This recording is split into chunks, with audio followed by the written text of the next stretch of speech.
The rain fell in sheets across the cobblestones of Newgate Prison's courtyard, turning the grey stones black and slick. Lady Catherine Ashford stood at the iron gates, her cloak soaked through, her fingers numb as they gripped the cold metal bars. Inside, her brother would die at dawn. Thomas had been convicted of treason, though Catherine knew the charges were false. He had spoken against the wrong nobleman, embarrassed the wrong man at court, and now he would pay with his life. She had spent 3 days trying to reach anyone who might help. The magistrate turned her away. The judge refused her audience. Even the distant cousins who bore the Ashford name pretended they did not know her. Catherine had nothing left to offer, no favours to call upon, no power to wield. The Ashford fortune had crumbled years ago when her father drank and gambled it away. Thomas had been trying to restore their name through honest work, but honesty meant nothing when lies came from titled mouths. The guard at the gate looked at her with something like pity. "Miss, you should go home. Nothing to be done now." "Please," Catherine said, and hated how her voice broke. "Please, I must speak to someone. Anyone. There must be something I can do." The guard shook his head slowly. "The executioner is the only one here tonight, miss. Making his preparations. Even if I let you in, what good would it do?" Catherine felt her knees weaken, but she forced to stand straight. She had always been the strong one, the one who held their small family together after mother died. She could not crumble now, not when Thomas needed her. "Then let me speak to him," she said. "The executioner, please." The guard studied her for a long moment, then sighed and unlocked the gate. "This way, but don't say I didn't warn you. He's not known for mercy." Catherine followed him through the rain-soaked courtyard, past cells where desperate men called out to her. She kept her eyes forward, kept her spine straight, though her heart hammered against her ribs. The guard led her to a stone building separate from the main prison, knocked twice, and left her standing alone in the doorway. "Enter," came a voice from within, deep and cold as a winter river. Catherine stepped inside. The room was sparse and clean, lit by several candles that cast dancing shadows on the walls. In the center stood a tall man, dressed entirely in black, his back to her as he checked the blade of an axe. Even without seeing his face, hidden beneath a black hood, Catherine felt the weight of his presence. He moved with careful precision, each gesture controlled and deliberate. "I do not receive visitors," he said without turning. Catherine's mouth had gone dry, but she forced the words out. "Please, sir, my brother is to be executed at dawn. Thomas Ashford. He is innocent of the charges against him." "They all are," the executioner said flatly. He set down the axe and picked up another tool, examining it in the candlelight. "According to their sisters, their mothers, their wives." "He spoke truth to power," Catherine continued, stepping further into the room. Her wet skirts left puddles on the stone floor. "He embarrassed Lord Pemberton at court by revealing his lies about a business matter. Pemberton had him arrested on false charges. Everyone knows it, but no one will speak against a man with that much wealth and influence." "Then your brother was a fool," the executioner said. "Truth is a luxury only the powerful can afford." The casual cruelty of it made Catherine's vision blur with tears, but she blinked them back fiercely. "He is good and kind, and he is all I have left in this world. Please, I am begging you. There must be something you can do. Delay the execution, speak to the magistrate, anything." The executioner finally turned to face her, though the hood still hid his features. "I am the instrument, not the judge. I do what I am commanded to do." "Then refuse," Catherine said desperately. "Just this once, refuse." "And hang in his place?" There might have been dark humor in his tone, or perhaps just exhaustion. "Your love, for your brother is clear, but it changes nothing. Catherine took another step forward, close enough now that she could have reached out and touched him. Then let me take his place. The executioner went very still. What did you say? Let me take his place, Catherine repeated, her voice steady now despite the terror flooding through her. He has a wife, a baby daughter. I have no one. I am a spinster, 26 years old, with no prospects and no fortune. No one will miss me but Thomas. He is needed. His family needs him. Please, I will go to the block willingly, if you let him go. For a long moment, the only sound was the rain against the windows, and Catherine's ragged breathing. Then the executioner reached up and slowly pulled off his hood. Catherine gasped. The man before her was perhaps 30, with dark hair that fell across his forehead and eyes the color of storm clouds. His face was beautiful in a harsh, angular way, like something carved from marble by a master sculptor. But it was not his beauty that made her breath catch. It was the raw, endless sorrow in his eyes, the kind of grief that had taken root so deep it had become part of him. He looked at her as though she were something he had forgotten existed, some creature from a gentler world he no longer believed in. You would die for him, he said quietly. It was not a question. Yes, Catherine whispered. He stepped closer, and she saw his hands were shaking slightly. He clasped them behind his back as though to hide it. What is your name? Catherine. Catherine Ashford. Catherine, he repeated, and something in the way he said it made her shiver. He studied her face with an intensity that should have frightened her, but somehow did not. I am called the Executioner of London. I have sent 147 men to their deaths. I have never hesitated. I have never shown mercy. Do you understand what that makes me? Catherine met his eyes and saw past the coldness to the man beneath. It makes you haunted, she said softly. His breath caught.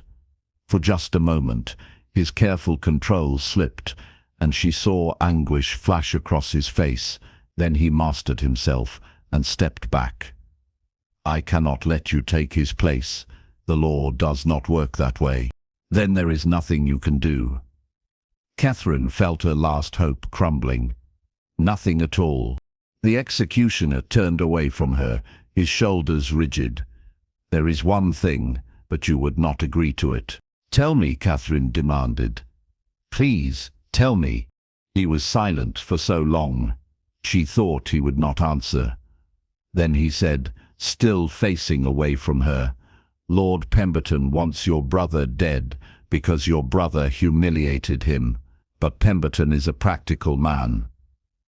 If someone of sufficient rank were to vouch for your family, to make it clear that the Ashfords were under protection, Pemberton might be persuaded to withdraw his accusations. The king might be persuaded to grant clemency. Catherine's heart leaped. Then you know someone of sufficient rank, someone who would help. The executioner turned back to her slowly. I am of sufficient rank. She stared at him in confusion. But you said you are the executioner. I am also the Duke of Ravenswood, he said quietly. Alexander Ashcroft, 8th Duke of Ravenswood. I took this position 3 years ago after my wife and son died of fever. I wanted to feel something again, even if it was only the weight of carrying out justice. I wanted to remember that death was final, that it mattered. He paused, and his voice dropped to barely a whisper. I have not succeeded. Catherine could not process what she was hearing. A duke, working as an executioner. It seemed impossible, yet she saw the truth of it in his eyes. Then you can save Thomas, she breathed. You can speak to Pemberton, to the king.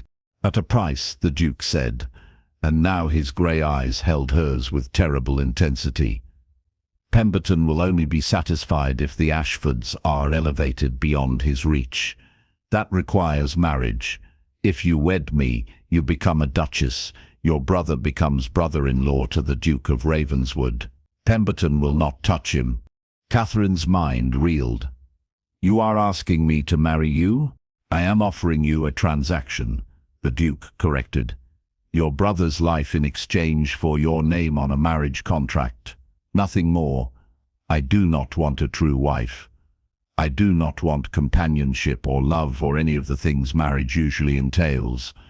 I want only to be left alone in my grief. But I find, he paused, seeming to struggle with the words, I find I do not want your blood on my hands. I do not want to be the one who takes away your hope. Why, Catherine whispered, why would you do this for us? We are strangers. The Duke looked at her with those devastating, sad eyes. Because you offered to die for your brother. Because I have not seen that kind of love in 3 years. Because I am so very tired of death. His voice roughened. Because when you said no one would miss you, I saw myself, and I thought perhaps one act of mercy might quiet the ghosts. Catherine felt tears spill down her cheeks, but she did not wipe them away. If I agree, Thomas goes free. I will ride to the magistrate tonight. I will make it clear that any harm to Thomas Ashford is harm to my family. Pemberton will back down. Your brother will be released by morning. The Duke stepped closer, near enough that she could see the fine lines around his eyes, the shadow of sleeplessness beneath them. But you must be certain, Catherine. Once we wed, I will not release you. You will be my duchess in name, bound to me until death. Is your brother's life worth that price? Yes, Catherine said without hesitation. Yes, I will marry you. Something flickered in the Duke's eyes, surprise perhaps, or relief, or something deeper she could not name. He nodded once, then knelt before her, there on the cold stone floor. Then I swear to you, Catherine Ashford, I will save your brother's life, and I will keep you safe, for all the days you remain under my protection. Catherine stared down at this powerful, broken man, kneeling at her feet, and felt her world shift on its axis. She reached out slowly and touched his shoulder, felt him flinch at the contact as though he had forgotten what kindness felt like. Thank you, she whispered. Thank you. He rose gracefully and stepped back, his walls sliding into place once more. I will make the arrangements. We marry tomorrow evening, after your brother is freed. A carriage will come for you. Pack what you wish to bring. Where will we live? Ravenswood Manor, in the countryside. It is isolated. You will not be troubled by society there. He moved to the door, then paused. Catherine, I meant what I said. I cannot be a true husband to you. I have nothing left to give. You will have my name, my protection, and my home, but do not expect more. Catherine nodded, though her heart ached for this man who had built such high walls around himself. I understand.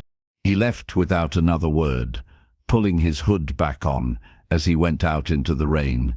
Catherine stood alone in the candlelit room, shaking from cold and shock, and the strange, terrifying hope blooming in her chest. She had come here expecting to lose everything. Instead, she had gained a husband, saved her brother, and glimpsed something broken and beautiful in a man who called himself an executioner, but had shown her mercy when he claimed he knew none. The next day passed in a blur. True to his word, the Duke arranged Thomas's release. Catherine held her brother as he wept with relief, told him only that powerful friends had intervened.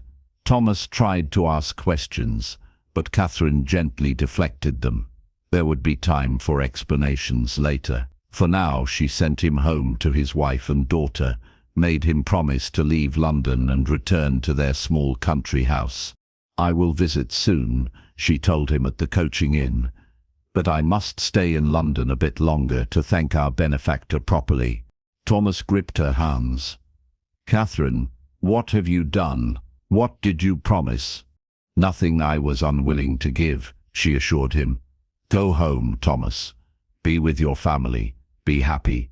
That is all I need.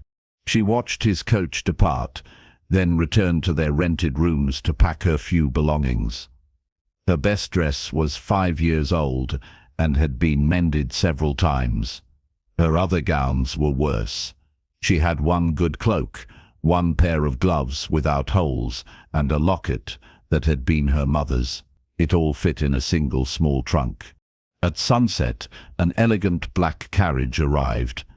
The driver helped her inside without speaking, and they rolled through London's streets toward the countryside beyond. Catherine watched the city disappear behind her and wondered what her new life would hold.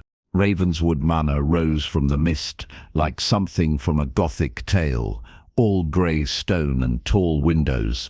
It was beautiful in an austere way, surrounded by ancient trees and manicured gardens. But there was a loneliness to it, a sense of a great house holding its breath. The Duke met her in the entrance hall. He had cleaned up since last night, dressed now in fine clothes that emphasized his rank, but his eyes held the same desperate sorrow. A vicar stood beside him, looking nervous. "The ceremony will be brief," the Duke said. "Afterward, Mrs. Harris will show you to your rooms." And it was brief. Catherine spoke her vows in a daze, heard the Duke's deep voice respond in kind. He slid a gold ring onto her finger. It was too large, clearly not made for her, and she wondered whose it had been. Then the vicar pronounced them wed, and it was done. Catherine Ashford had become Catherine Ashcroft, Duchess of Ravenswood. The Duke dismissed the vicar with a purse of coins, then turned to Catherine. "Mrs. Harris will see to your needs. If you require anything, ask her. He paused, seeming to struggle. "I hope you will be comfortable here." "Where will you be?" Catherine asked. "I have business in London. I will return in a few days." He was already moving toward the door, already retreating. "Wait," Catherine called. He stopped, but did not turn. "Will you not even dine with me? Just this once?" His shoulders tensed. "I think it is better if we maintain distance, Catherine. Easier for both of us." Then he was gone, striding out to his waiting horse and riding away into the gathering darkness. Catherine stood in the grand entrance hall of her new home, a duchess in a mended gown, and felt very alone. Mrs. Harris appeared, a woman of perhaps 50 with kind eyes and capable hands. "Come, Your Grace, let me show you to your chambers."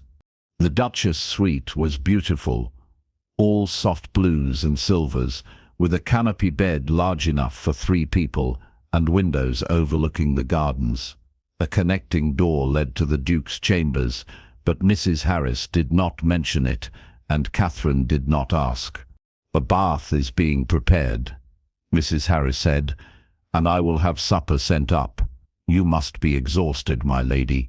"Mrs. Harris," Catherine said carefully, "what happened to the previous Duchess?" The housekeeper's face softened with sadness.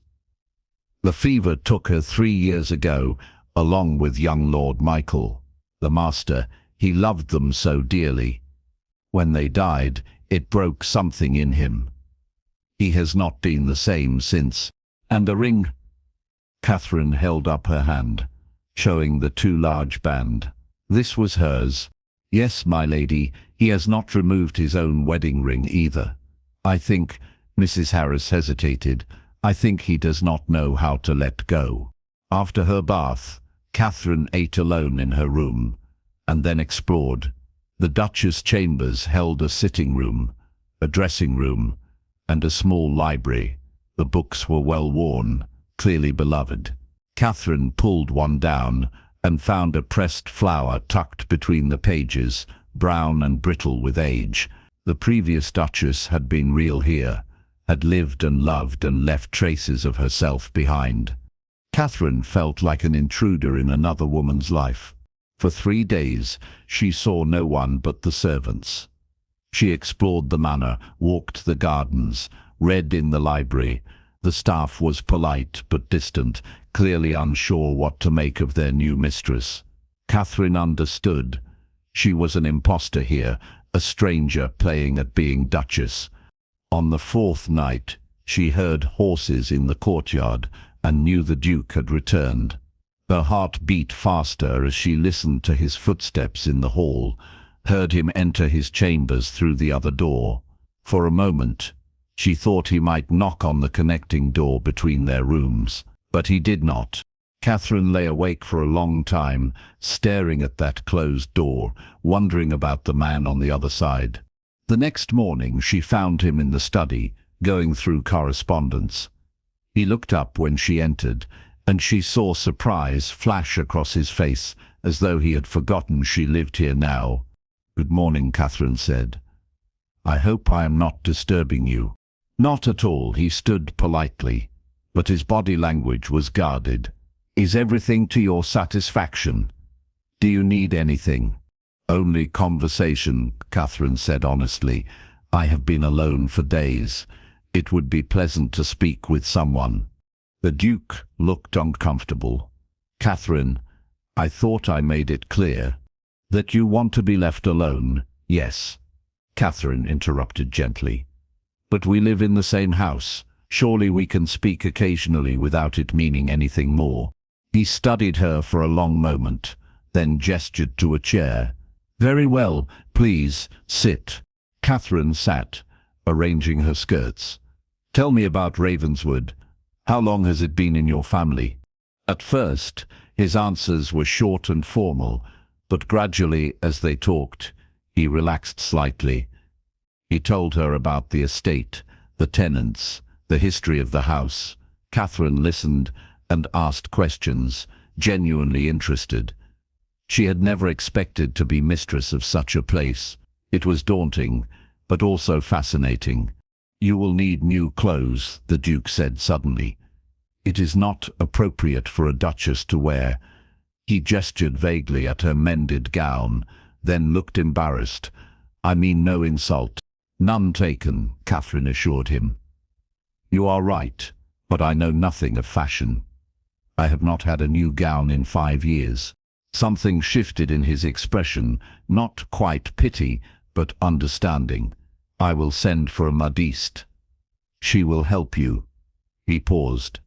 "Catherine, I know I have given you little, but you are my duchess. You should look the part." "Thank you," she said softly. He nodded and turned back to his papers, clearly dismissing her. But as Catherine rose to leave, she said, "Alexander." She had not used his Christian name before. He looked up sharply. "I am glad you came home." She left before he could respond, but she felt his gaze on her all the way to the door. Over the following week, a pattern developed. Catherine would join the Duke for breakfast in the morning room. At first, they ate in near silence, but gradually she began to draw him out. She asked about the estate, about his work as an executioner, about anything that might make him talk. He was reluctant at first, but she sensed he was also lonely, starved for human connection even as he pushed it away. The modiste came with fabrics and patterns. Catherine was measured and pinned, overwhelmed by choices. The Duke appeared in the doorway while the woman was showing her silks. "The blue," he said quietly. "The color suits you." Catherine looked at him in surprise. "You think so? It brings out your eyes." Then he seemed to realize what he had said and retreated quickly. But Catherine pressed her hand to the blue silk and felt warmth spread through her chest. She began to learn the rhythms of the house. The Duke rose early and often rode for hours. He spent afternoons in his study, evenings in the library. He did not sleep well. She could hear him pacing in his chambers late at night. Sometimes she stood by the connecting door, her hand on the wood, wanting to go to him but not daring. One evening, she found him in the portrait gallery, standing before a painting of a beautiful woman holding a small boy. Even before he spoke, Catherine knew who they were. "Eleanor," the Duke said softly, "and Michael." He was 4 when the fever came. He loved horses. He would have been 7 now. Catherine stood beside him, studying the painted faces. Eleanor had been lovely, with dark hair and laughing eyes. Michael looked like his father, with the same grey eyes and serious expression. They were beautiful, she said. I failed them. The Duke's voice was raw. I was in London when the fever struck, business that could have waited. When I returned, Michael was already dead, and Eleanor was dying. She asked for me, but I was not there. I arrived an hour too late. She died calling my name. Catherine's throat tightened. That is not your fault, is it not? He turned to her, and she saw tears on his face. What use is rank and power if I cannot protect the people I love? What good is any of it? Without thinking, Catherine reached for his hand. He jerked as though burned, but she held tight. His hand was cold in hers, trembling slightly. You carry too much, she whispered. You cannot blame yourself for death. It comes for all of us, no matter how much we love, no matter how much we fight. How can you be so wise? He asked, his voice breaking. How can you comfort me when I have given you nothing but a cold house and a broken man? You gave me my brother's life, Catherine said fiercely. You showed mercy when everyone else turned me away. You are not as broken as you believe, Alexander. He looked at her then, really looked at her, and Catherine saw something crack in his carefully maintained armor. He raised his free hand slowly and touched her cheek, just the lightest brush of his fingers. You are kinder than I deserve, he whispered. Then he pulled away and left the gallery, leaving Catherine standing alone beneath the painted eyes of his dead wife and son, her heart racing and her cheek burning where he had touched her. That night, she heard him pacing again. This time, she did not hesitate. She opened the connecting door and stepped into his chambers. The Duke was standing by the window in his shirt sleeves, staring out at the moonlit gardens. He turned sharply when she entered. Catherine, you should not be here. You are in pain, she said simply. I could not sleep, knowing that. It is not your burden to carry. Perhaps not, but we are married. Surely that means something, even if it is only this, that we do not have to be alone in our suffering. He stared at her, and she saw the war in his eyes, the desire to push her away, battling with desperate need. Finally, he sank into a chair and put his head in his hands. I am so tired, he said, the words muffled. I am so tired of hurting. Catherine knelt before him, daring to place her hands over his. Then let me help. Tell me about them. Tell me about Eleanor and Michael. And he did. Slowly at first, then faster, the words pouring out like water through a broken dam. He told her about falling in love with Eleanor at a ball, about their wedding, about the joy of Michael's birth. He told her about Michael's first steps, his first words, the way he laughed. He told her about Eleanor's kindness, her wit, how she made even their grand house feel like a home. Catherine listened and let him talk, let him grieve properly for perhaps the first time. When his voice finally broke and he could speak no more, she simply held his hands and stayed with him until the sky began to lighten. You should rest, she said softly. Stay, he whispered. Please, just a little longer. So Catherine stayed, kneeling before his chair until the morning sun filled the room, and for the first time since they met, the Duke of Ravenswood slept without nightmares. After that night, something shifted between them. The Duke still maintained his distance, but the walls were lower now. He sought her out more often. They took walks in the garden together, dined together each evening, played chess in the library. He did not touch her again, but she felt his eyes on her often, studying her as though trying to solve some puzzle. The new gowns arrived, and Catherine barely recognized herself. In the fine silks and muslins, with her hair properly dressed by a lady's maid, she looked like she belonged in this grand house. The Duke came upon her in the hall wearing one of the new dresses, the blue one he had suggested. He stopped dead, his eyes widening. "Catherine," he said, and there was something in his voice she had not heard before. "It is too much, is it not?" She felt suddenly self-conscious. "I look foolish." "No." He stepped closer, his gaze moving over her slowly. "You look beautiful, like a true duchess." Catherine felt heat rise in her cheeks. "You are being kind." "I am being honest." He reached out as though to touch her face, then seemed to catch himself and let his hand fall. "I should have seen it before. You are beautiful, Catherine. I was simply too blind with grief to notice." Before she could respond, he turned and walked away quickly, as though frightened by his own words. But Catherine stood in the hall, her heart soaring, and touched the blue silk of her gown with wonder. That evening the Duke invited her to ride with him. She had not been on a horse in years, but she agreed eagerly. He helped her mount, his hands steady on her waist, and she felt the warmth of him through her riding habit. They rode across the estate, and he showed her the boundaries of Ravenswood, told her stories about the land. "I used to think I hated this place," he admitted, as they paused on a hilltop overlooking the manor. "After Eleanor died, every corner held memories that hurt. But lately," he glanced at her, "lately it feels less like a tomb." "Perhaps," Catherine said carefully, "it simply needed life again." "Perhaps it needed you," the Duke said quietly. Their eyes met, and Catherine felt the air between them charge with something electric. She saw want in his gaze, and confusion, and fear. He was a man learning to feel again after years of numbness, and every emotion was sharp and new. "Alexander," she began, but he shook his head. "We should return. It grows late."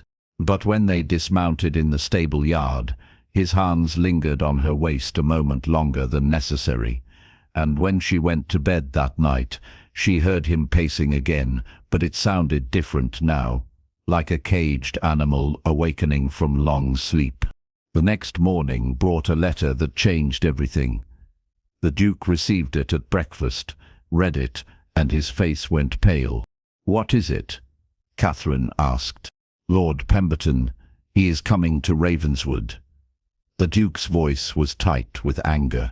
"He writes that he wishes to pay his respects to the new Duchess, to put past disagreements behind us." "That sounds positive," Catherine ventured. "It is a threat." The Duke crumpled the letter. "He wants to see if you are real, if this marriage is genuine. If he suspects it is merely a legal arrangement, he will find a way to strike at your brother again. He is testing me." Catherine's blood ran cold. "What should we do?" The Duke looked at her, and she saw frustration and something deeper in his eyes. "We must convince him we are truly married, not just in law, but in every way." He paused.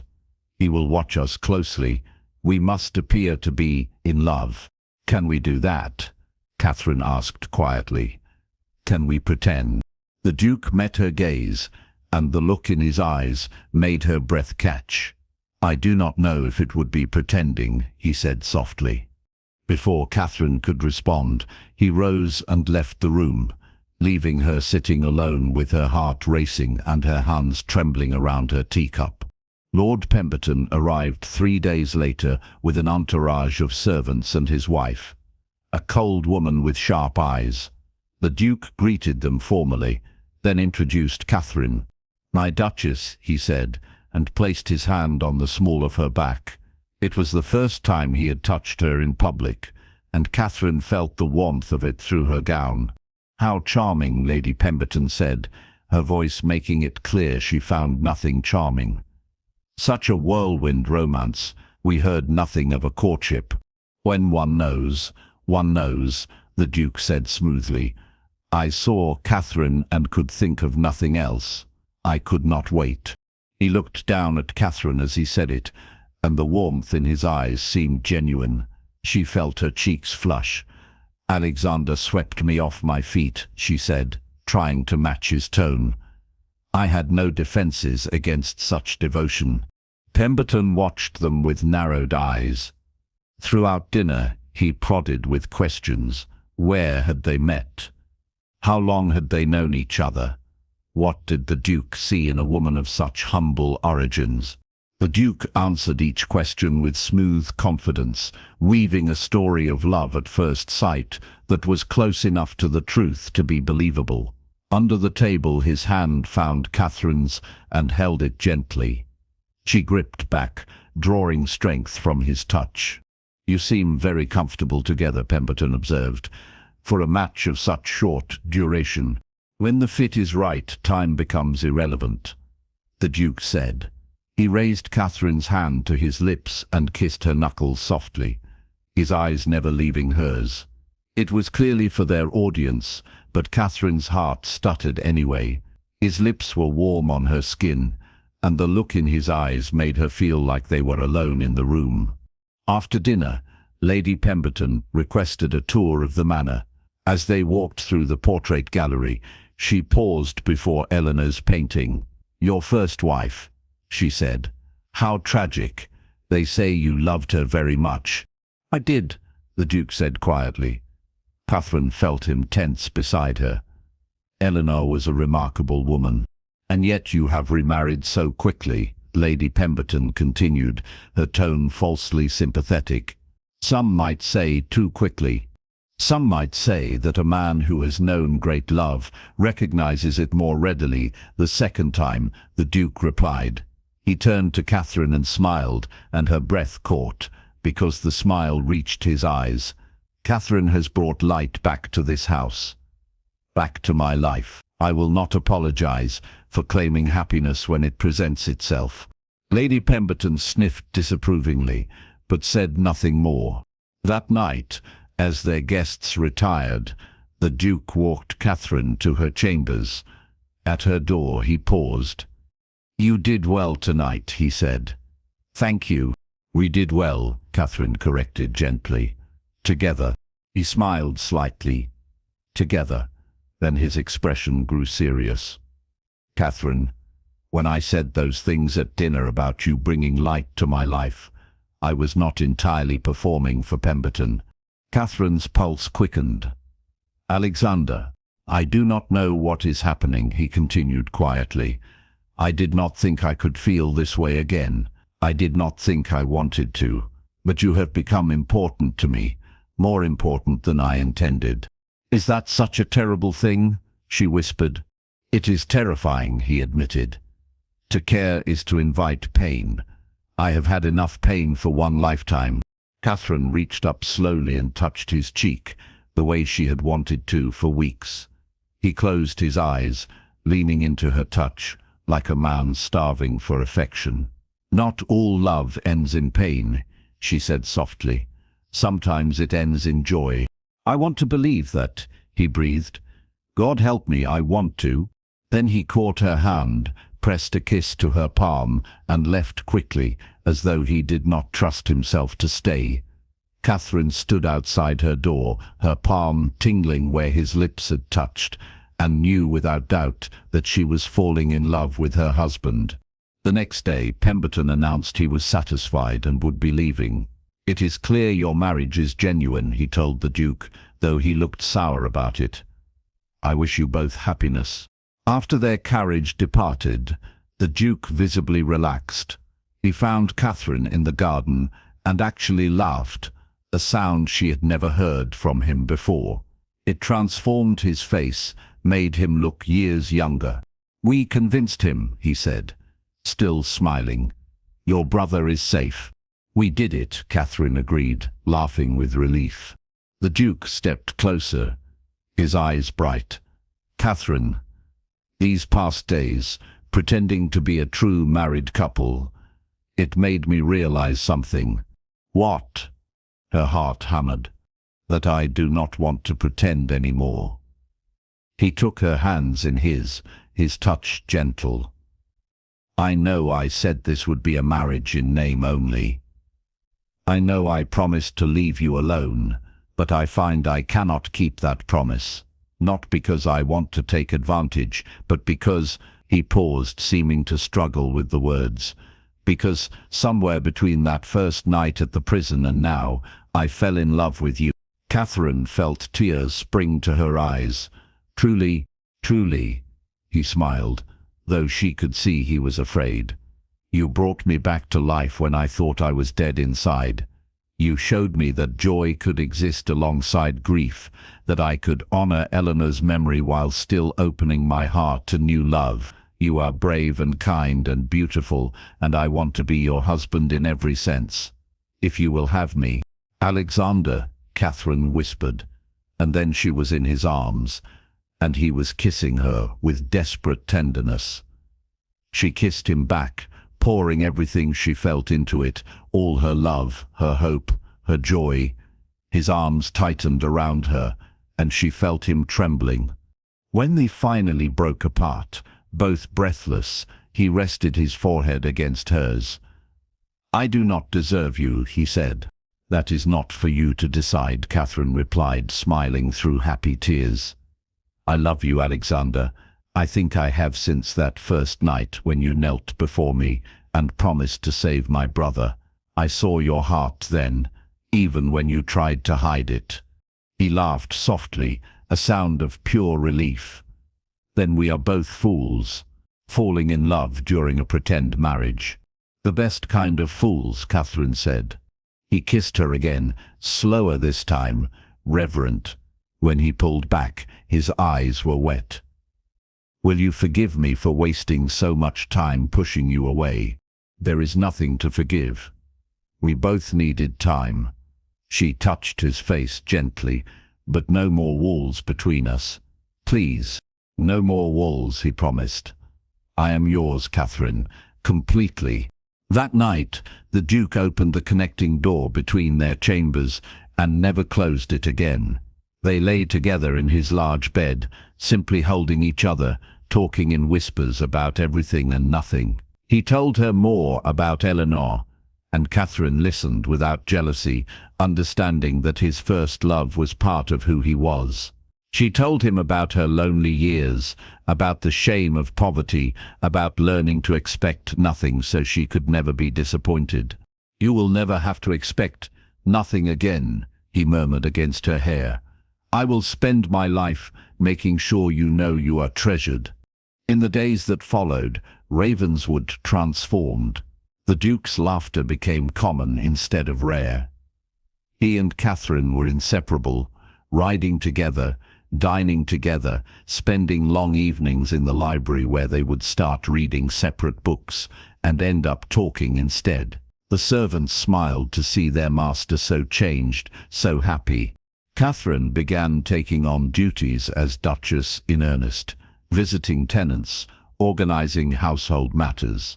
The Duke watched her with pride, clearly delighted to see her thriving, and at night they learned each other in the gentle, patient way of two people who had both known loss and understood the preciousness of love. One afternoon, as they walked through the gardens, the Duke said, I want you to know, I have resigned my position as executioner. I will not carry that title any longer. Why? Catherine asked, surprised. Because I no longer need to, he said simply. I took that role because I was lost in darkness, because I wanted to feel something even if it was only the weight of death. But you brought me into the light. I do not need death anymore. I have life with you. Catherine stopped walking and turned to face him fully. I am so proud of you, she said, and meant it with her whole heart. He pulled her close, right there in the garden where anyone might see, and kissed her thoroughly. I love you, he said when they parted. I will love you until my last breath. And I love you, Catherine replied. My executioner, my Duke, my husband. Winter came to Ravenswood, blanketing the estate in snow. Catherine stood at the window of their shared chambers, watching snowflakes drift past. Alexander came up behind her and wrapped his arms around her waist, resting his chin on her shoulder. "Happy?" he asked quietly. "Impossibly happy," Catherine said, leaning back against him. "Sometimes I cannot believe this is real, that I came to that prison expecting death and found you instead. I am the lucky one," Alexander murmured. "You saved me, Catherine, far more than I saved your brother." She turned in his arms to face him. "We saved each other." He smiled, that full, genuine smile that still took her breath away, and kissed her softly. "Then we are both fortunate indeed." Through the window, the snow continued to fall over Ravenswood Manor, covering the gardens where they had found love, blanketing the grounds where they had learned to trust again. Inside, wrapped in each other's arms, the Duke and Duchess of Ravenswood stood together, grateful for the unexpected mercy that had brought them from darkness into light, from loneliness into love, from mere survival into true happiness. Thomas visited that winter with his wife and daughter. He was stunned by Catherine's transformation, by the love that shone from her face when she looked at her husband. The Duke welcomed them warmly, and Catherine's heart overflowed to see her brother safe and her family whole.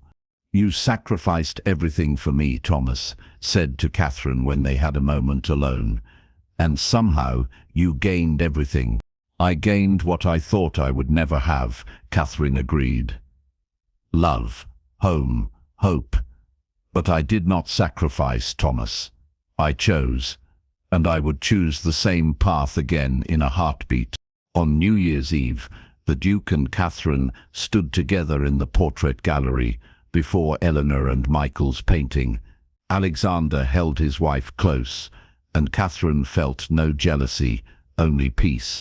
"I think they would be happy for you," she said softly. "I think they would love you," Alexander replied. "Eleanor always said love multiplies. It does not divide. That I had room in my heart for many loves. I did not understand what she meant then, but I do now." He led Catherine to a new portrait that had been hung beside the old one, a painting of Catherine herself commissioned weeks ago as a surprise. In it, she wore the blue gown and smiled with all the happiness she felt. "Now you are part of Ravenswood's history," Alexander said. "Part of my history, forever."